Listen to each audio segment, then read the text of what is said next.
So hello বন্ধুরা, আমি স্বর্ণদীপ এসে গেছি আপনাদের সাথে একটা নতুন ভিডিও নিয়ে। আজকের এই ভিডিওতে আমি আপনাদেরকে প্রভু শ্রী রামচন্দ্রের জন্মস্থান অযোধ্যা নগরীর ভ্রমণে নিয়ে যাব। আজকের এই ভিডিওতে আপনারা জানতে পারবেন অযোধ্যার বিষয়ে, কিভাবে যাবেন, কোথায় থাকবেন, কোথায় কোথায় ঘুরবেন, কিভাবে ঘুরবেন, কোথায় খাবেন, অযোধ্যা ঘুরতে আপনাদের কতদিন সময় লাগবে, কোন সময় গেলে সবথেকে ভালো হয়, কেনাকাটি কোথা থেকে করবেন এবং কত টাকা খরচা পড়বে। এত কিছু তথ্য আজকের এই ভিডিওতে আমি আপনাদেরকে দিতে চলেছি। তাহলে চলুন ভিডিওটা শুরু করা যাক। আসুন জানা যাক অযোধ্যার বিষয়ে। উত্তরপ্রদেশ রাজ্যের একটি জেলা হলো এই অযোধ্যা এবং ভারতবর্ষের একটি ঐতিহাসিক ও ধার্মিক শহর যা সরজু নদীর তীরে অবস্থিত। এই অযোধ্যা হলো প্রভু শ্রী রামচন্দ্রের জন্মভূমি। অযোধ্যার নামকরণ হয়েছে ভগবান রামচন্দ্রের পূর্বপুরুষ রাজা আয়ুধের নাম অনুসারে। বর্তমানে রাম মন্দিরের জন্য এই শহরটির খ্যাতি আরও বেড়ে উঠেছে। অযোধ্যায় আপনারা কিভাবে পৌঁছাবেন? অযোধ্যা আপনারা ট্রেনেও যেতে পারেন বা প্লেনেও যেতে পারেন। ট্রেনে কিভাবে যাবেন? অযোধ্যা যাওয়ার জন্য আপনাদেরকে অযোধ্যা ধাম রেলওয়ে স্টেশনে নামতে হবে। শিয়ালদা, কলকাতা, হাওড়া ছাড়াও ইন্ডিয়ার যে কোনো বড় বড় স্টেশন থেকে অযোধ্যা যাওয়ার জন্য আপনারা ডাইরেক্ট ট্রেন পেয়ে যাবেন। কলকাতা থেকে গেলে সময় লাগবে প্রায় 18 ঘন্টা, যার স্লিপারে ভাড়া 440 টাকা, থার্ড এসিতে 1185 টাকা ও সেকেন্ড এসিতে 1700 টাকা। এবারে বলি প্লেনে কিভাবে যাবেন। কলকাতার এয়ারপোর্ট ছাড়াও ইন্ডিয়ার যে কোনো বড় বড় এয়ারপোর্ট থেকে আপনারা ডাইরেক্ট অযোধ্যা অব্দি ফ্লাইট পেয়ে যাবেন। এটার ভাড়া পড়বে 6500 টাকা পার হেড। অযোধ্যায় পৌঁছে আপনারা থাকবেন কোথায়? অযোধ্যা স্টেশন থেকে রাম মন্দিরের দূরত্ব মাত্র 1 কিলোমিটার, যা আপনি পায়ে হেঁটে পৌঁছে যাবেন। স্টেশন থেকে বেরোবার পরেই অনেক হোটেল ও ধর্মশালা দেখতে পাবেন। তবে থাকার জন্য সবথেকে সুন্দর জায়গা হলো অযোধ্যার রাম মন্দিরের আশেপাশে। আপনারা 1000 টাকার মধ্যে অযোধ্যার ডাবল বেডরুমের হোটেল পেয়ে যাবেন। এখানে অনেক ধর্মশালা রয়েছে, যার ভাড়া সিঙ্গেল বেডরুম নিলে 300 টাকা ও ডাবল বেডরুম 600 টাকার মধ্যে পেয়ে যাবেন। অযোধ্যার হোটেলের ভিডিও আপনি আমার আই বাটন ও ডেসক্রিপশনে পেয়ে যাবেন। অযোধ্যায় কোথায় কোথায় ঘুরবেন? অযোধ্যার সবথেকে প্রমুখ দর্শনীয় স্থল হলো শ্রী রাম জন্মভূমি মন্দির, যা রাম মন্দির নামে খ্যাত।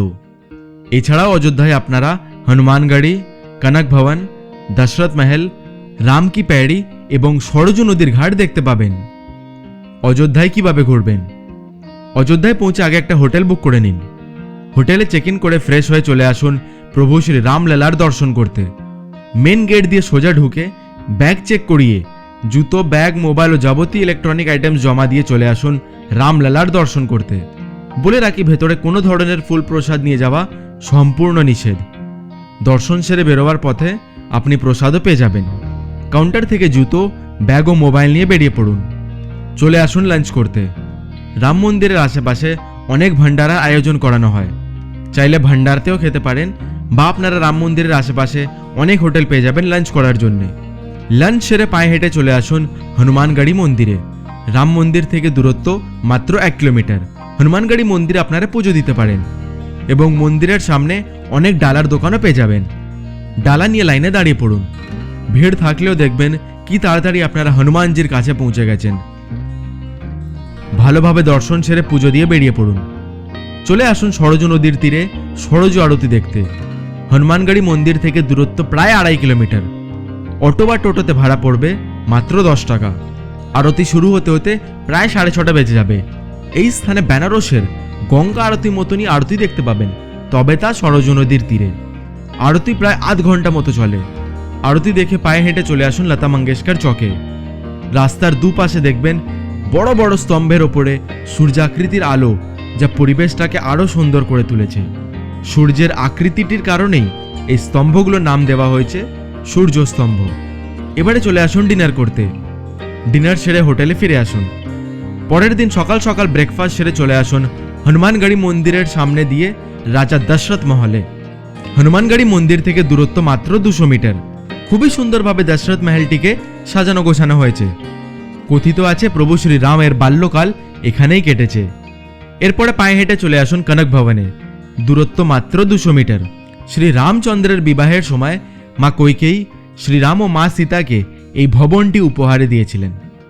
মন্দিরের গর্ভগৃহে প্রভু শ্রী রামচন্দ্র ও মা সীতা বিরাজমান। দর্শন সেরে চলে আসুন লাঞ্চ করতে। চাইলে ভান্ডারাতেও খেতে পারেন। লাঞ্চ সেরে চলে আসুন লতা মঙ্গেশকর চকে। এখানে দেখতে পাবেন 40 ফুট লম্বা এবং 14 টন ওজনের একটি বিশাল বীণা, যা স্বর্গীয় লতা মঙ্গেশকরের 93তম জন্মবার্ষিকীর উপলক্ষে উত্তরপ্রদেশ সরকার প্রতিষ্ঠা করেছে। লতা মঙ্গেশকর চকের সামনেই রয়েছে রাম কি প্যাডি। আজ সন্ধ্যেবেলা এখানে লেজার অ্যান্ড সাউন্ড শো দেখে নিন। এখানে দেখবেন কি সুন্দরভাবে শ্রী রামচন্দ্রের জীবনীকে লেজার অ্যান্ড সাউন্ড শোর মাধ্যমে তুলে ধরা হয়েছে। লেজার অ্যান্ড সাউন্ড শো দেখে লাগেজ নিয়ে ফিরে আসুন স্টেশনে। আজ রাত 8:53 কলকাতা এক্সপ্রেস ধরে বেরিয়ে পড়ুন বাড়ি ফেরার উদ্দেশ্যে। হাতে আর একটা দিন সময় থাকলে ঘুরে নিন সীতা কি রসোই, শ্রী নাগেশ্বরনাথ টেম্পল, রামকথা পার্ক, রাজদ্বার মন্দির, গুপ্তার ঘাট, মণি পর্বত ও সুরজকুণ্ড। অযোধ্যায় খাওয়া দাওয়া কোথায় করবেন? অযোধ্যায় আপনারা প্রায় প্রত্যেকটি জায়গায় ভালো খাবারের রেস্টুরেন্ট পেয়ে যাবেন, বা আপনারা চাইলে রাম ভক্তদের দ্বারা পরিচালিত নিঃশুল্ক ভান্ডারাতেও খেতে পারেন। এখানে সারাদিন ভান্ডারার আয়োজন করা হয়ে থাকে এবং হাজার হাজার ভক্তরা এই প্রসাদ গ্রহণ করেন।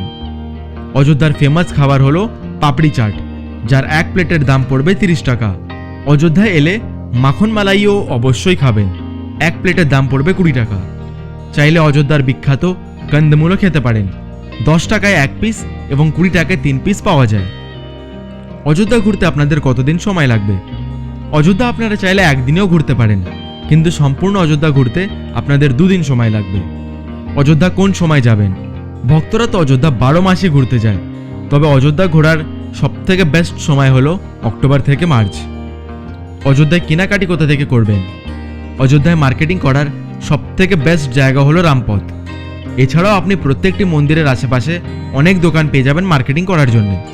অযোধ্যা ঘুরতে আপনাদের কত টাকা খরচা পড়বে?